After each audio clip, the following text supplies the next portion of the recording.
in all the subjects. So this is the formal education, informal education. And then the example of integration of knowledge that what we have in economic was the first faculty established in Indonesia, with the law faculty. We have the first batch 183 students, I think 73 in economics, and the other 80 students in law. That was the first batch in Indonesia. So with the Bachelor of Economic program, so in order to achieve the goal of the curriculum combined courses of Islamic values, the students are required to take Islamic civilization and the worldview, which is make it compulsory to all the students. And then the framework of Bachelor of Economic program, every course is presented from an Islamic perspective. Western economic theories will be presented and then critically analyzed from the Islamic viewpoint. Setiap subjek yang diajar di dalam fakulti itu diintegrasikan. Kalau tak boleh banyak 3%, 5%, 10%, 20%, ada setengah sampai 40%. Although we cannot get 100%. Depending on the availability of the theory or the subject on the Western. Jadi the program generally adopts a comparative approach. We make comparison between the conventional knowledge, conventional economics, and Islamic economics. The program hopes to devalue economic concepts from all alien values and infuse on Islamic values where possible. Di mana yang boleh terapkan nilai-nilai Islam.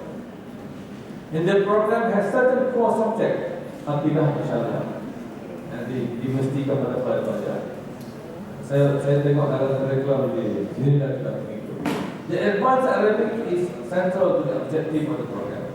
Pada asalnya kita mau jadi macam Prof. Para pelajar yang keluar dari wahid semuanya diberi fakulti ekonomi boleh bercakap bahasa Arab. Tapi yang datang itu bahasa Inggeris pun kosong, bahasa Arab pun kosong. We have to graduate the student within 4 years. Kalau lebih dari 4 years, they won't come to India. So Arabic is given very minimum. So whatever that we can, we give Arabic. That's all. And English juga begitu. Yang datang daripada Korea tak boleh bahasa Inggeris pun tak boleh.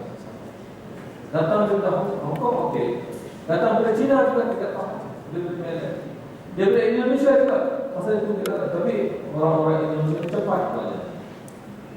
Cepat bahasa Inggeris. Kejap saja. Bahasa 6 bulan boleh. Tapi orang Cina dengan orang Hong Kong, orang Cina dengan orang Korea, sebab karakter dia berlainan. Dia tidak menggunakan Romanized macam kita. Jadi, after the strong foundation of Islamic economic perspective, the 4th year courses are more conventional. Dia tidak masuk pada yang keempat, kursus-kursus itu lebih berbentuk technical. Jadi, maka lebih more. To ensure the correct understanding and a limited number of options. Jadi kalau universiti konvensional dia banyak yang elective, jadi kita kena kurangkan elective. Jadi the process of integration is performed at 2 levels. One at the central level, the university level, and 2 at the kuliah level or the faculty level. At the central level, the Department of Islamic Living Knowledge and Heritage, formerly known as Center for Fundamental Knowledge, where both formal and informal education are given by these faculty. So the courses in Islamic courses are all taken from the analytic.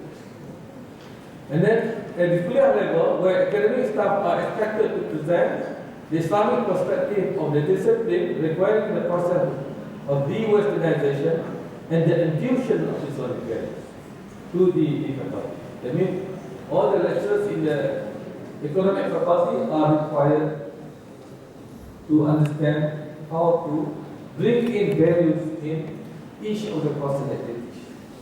Okay? And then the 6th category of courses offered, the conventional courses, the courses with Islamic input or comparative courses, Islamic economic courses, fake courses, usul fake courses, and other Islamic courses. These are the nature of courses being taught in the college. It's similar to what we have. And degree requirement from economics. So these are the courses. If you look at the courses, are similar to any conventional university, except that they have the foundation Islamic economic, fake for economic, and 1 and 2. Okay? But the teaching of fake for economics, all this are in line with the Islamic, with the economic courses. And then the department courses with intermediate macro, Malaysian economy, econometrics, money banking, Islamic banking, finance, and the lectures were asking teaching money in banking and Islamic banking and finance.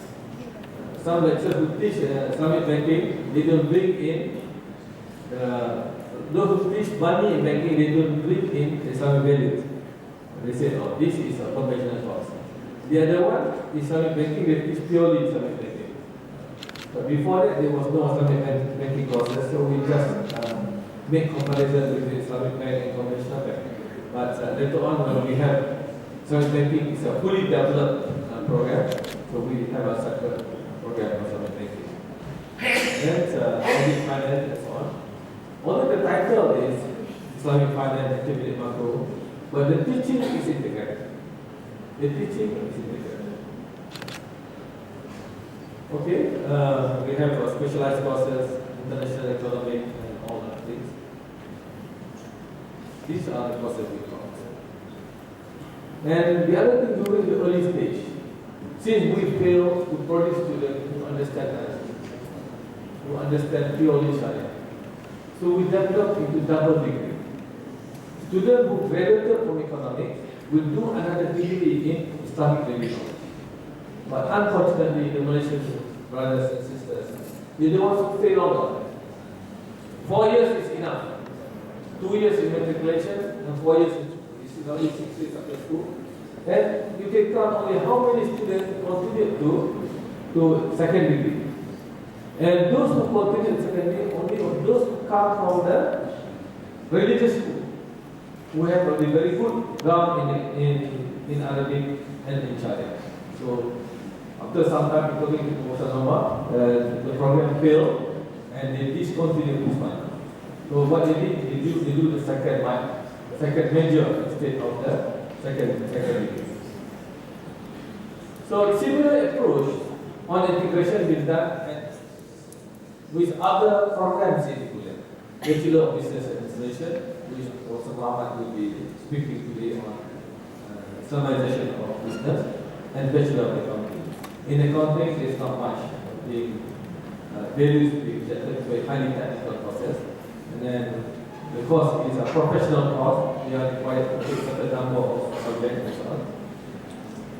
Implementation of Islamization. This is the difficult part. We can talk about the philosophy, but how to implement it. So I have second time problem. The first problem during the establishment of the university in iiit. The second problem that I faced is design. Number one is leadership. We need somebody, a leader, for you to implement Islamization. We need human resource. Pak Amal may be interested in Islamization, but the lecturers are not interested. The students are not interested. The program will fail. Number two, human resource. Do we have people who can teach the Islamization here? Do we don't have enough? Is another problem. There are some old universities are already senior professors. We have learned conventional economics for 50 years. Now you want us to teach Islamic economics? Sorry, I don't have time to study. Those are well established. I went to many universities in Indonesia. Most of senior professors are asking, you want us to start from zero? So we can't do it. And then curriculum development. Of course, we can get the curriculum of IIS and adopt it. But we must set our own curriculum that fit the people of Indonesia. Textbook, this is another issue. This is what triple IT is. if I am retired from IUM, I leave all my work in my home. And a new lecturer will come in, you start with your work. So that's the problem we are facing. IUM for the past 30 years, 40 years, and 30 years now. But we don't have a proper test. So people come in, give the money, ask the lecturers to write. We come to Indonesia, we want to do the same thing. Farmer want me to do the same thing in Indonesia, to come up with test. This afternoon we will be discussing on that. Language, Arabic, is another problem. We get some people who are very good in Arabic, don't have the skill for it.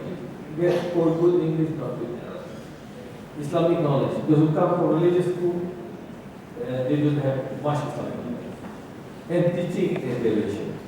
We make sure that the lecturers teach Islamic approach in the evaluation procedure. If they don't teach, they will not ask questions in the final exam. So the dean, as the dean, can check. When I became the dean of the kuliah again, I check every process, every question set by the lecturers to make sure they bring in some value. If they ask the question all the conventional question, no Islamic question, that means they have not taught Islamization. This is how we do it. And that's, in 1990, I established the Islamic Religious Knowledge Faculty. And Prof, these are the courses offered by Religious Knowledge and Human Sciences. One of the core faculty at IUM. And other kuliah is architecture, information technology, then it's a Bachelor of Law and Sharia, and Bachelor of Sciences, Bachelor of Engineering, and Bachelor of Medicine and Health program. All these, I could see that it is in the prospectus. Very soon, inshallah, Indonesia will become a model university like that. Inshallah. That Bachelor of Education, we have only one program of that. And in 2008, I told you that I moved to another university, Islamic University.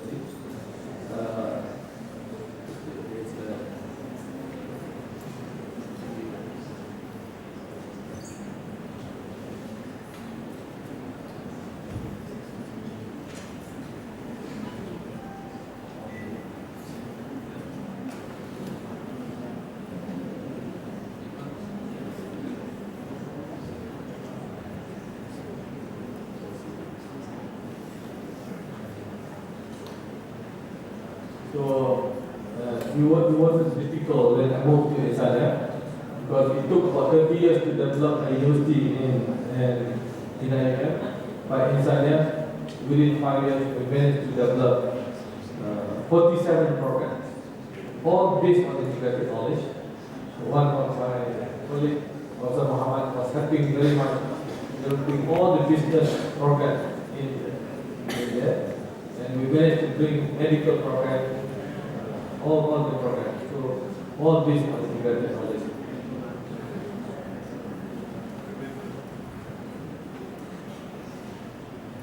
Okay, I think that's all. Inshallah, I pray that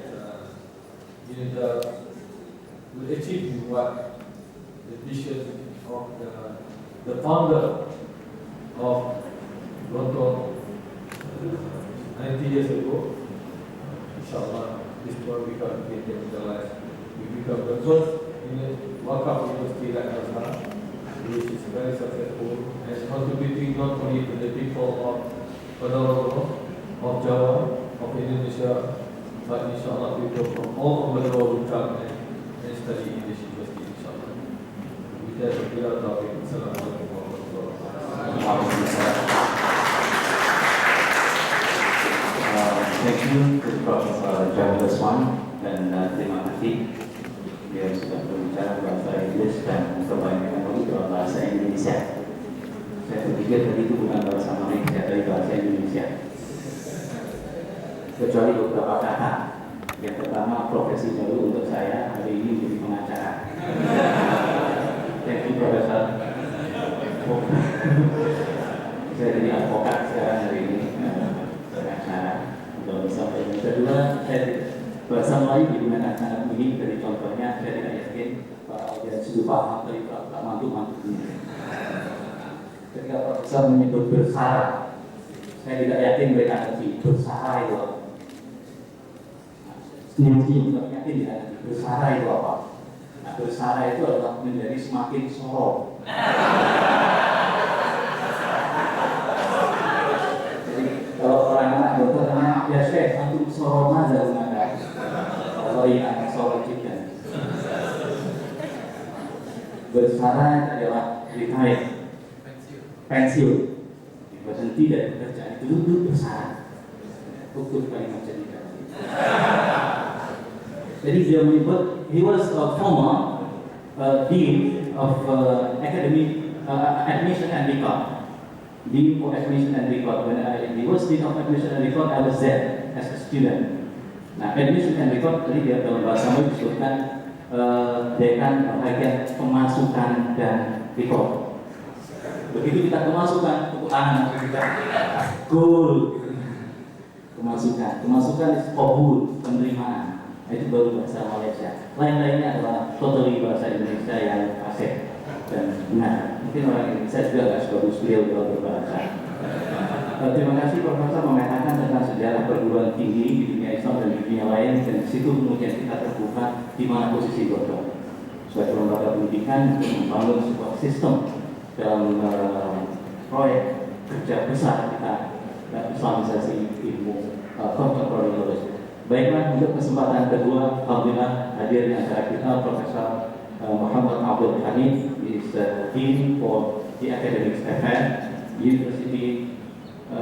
Islamic University of Malaya, University Islam Malaya. Tadi beliau bersama dengan mahasiswa kita, dan sekarang please present.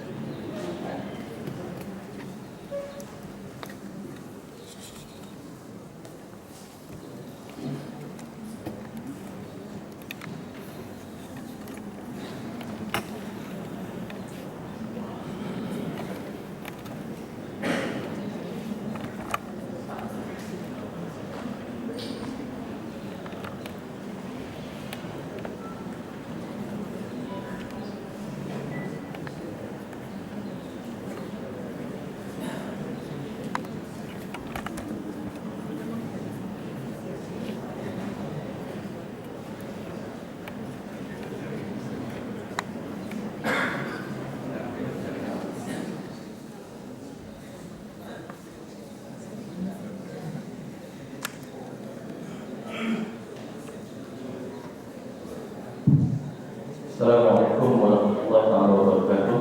Alhamdulillah rabbil wassalatu wassalamu ala asyrafil anbiya'i wal mursalin wa ala alihi wa sahbihi ajma'in. Terima kasih, thank you for the acknowledgement of Honorable Rector of Wira, Professor Hamid, and Professor Dato Dr. Jamil Osman, Director of the iiit on South Asia University,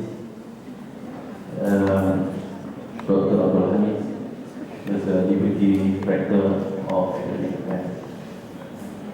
Coming through iiit, actually from University Islam Malaysia, not Malaya, formerly known as College Islam Malaya, and reactivate that in 2010 as University Islam Malaysia. Right, so now UIM in Cyber campus. So the first Muslim college in 1955, which is in Petaling, and later was University Islam Antarabangsa in 1983 at Petaling campus.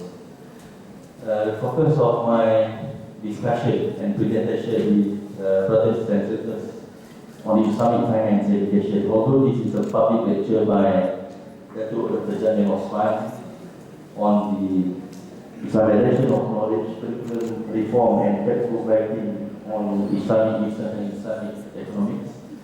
So I just want to give an example because I think different background in this hall coming from various faculties, and we can share on the Islamic finance education as an example of the curriculum design. How do we share the resources? How do we share the materials in order to teach the Islamic finance under one faculty, for example, one faculty of economics and management, right? So we cannot recruit for Bachelor of Economics, one lecturer, Bachelor of Finance, one lecturer, Bachelor of Business, one lecturer. So we must integrate and recruit one person to teach from economics. So at the end, he also can teach Islamic finance. So at the end, we can save our resources.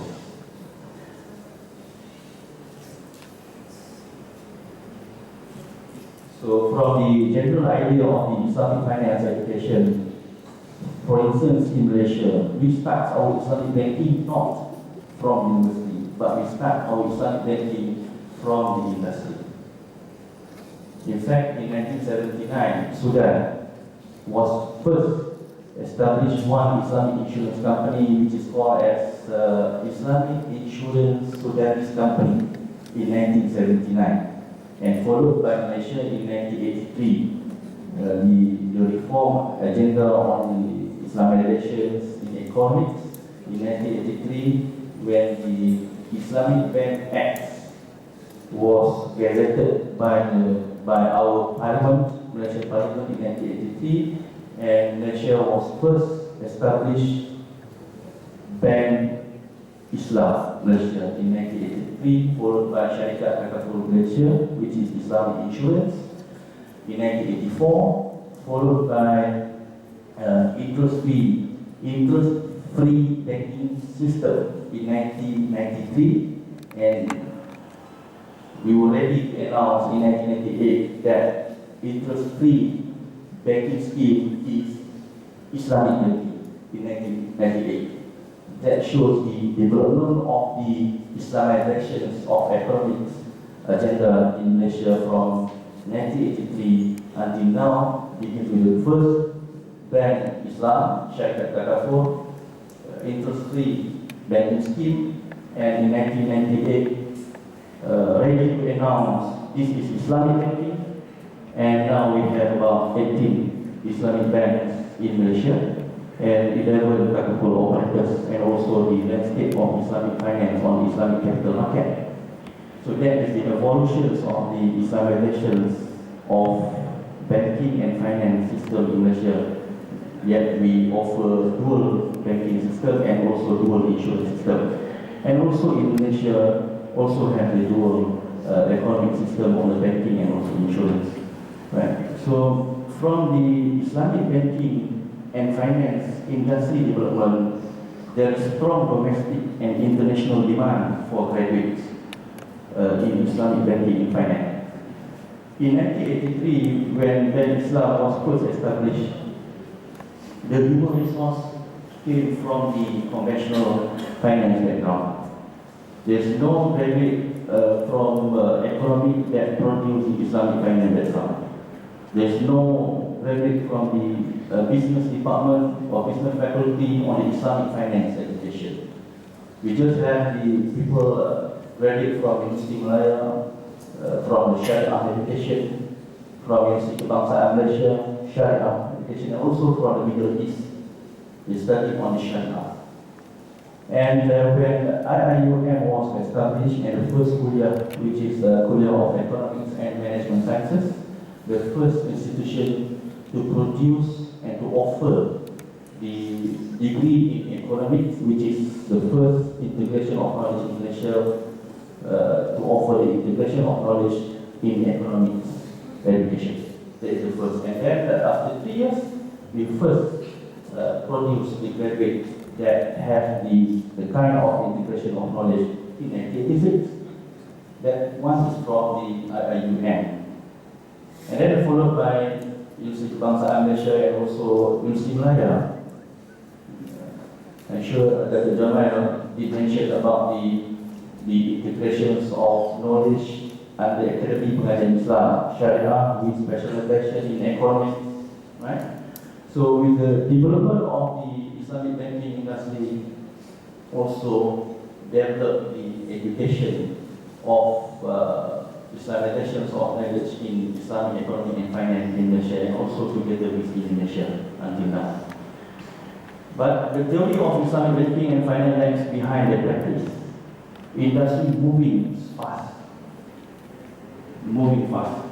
And Alhamdulillah, when we are to the endowment of 500 million, set up one international center for Islamic finance education, which is called as INSEF in 2006. Okay? So at the end, many graduates from IUM, from Islamization, from UKM, and from INSEF, now they are in the industry, coming from the through the integration of knowledge. So the focus here is on the undergraduate programs. For postgraduate program is very simple. You want to choose A mode, B mode, or C mode. You want to choose for postgraduate program on the research program is 100% research, dissertation only or thesis only. Right? So for B mode is a mix. It's a coursework and also dissertation.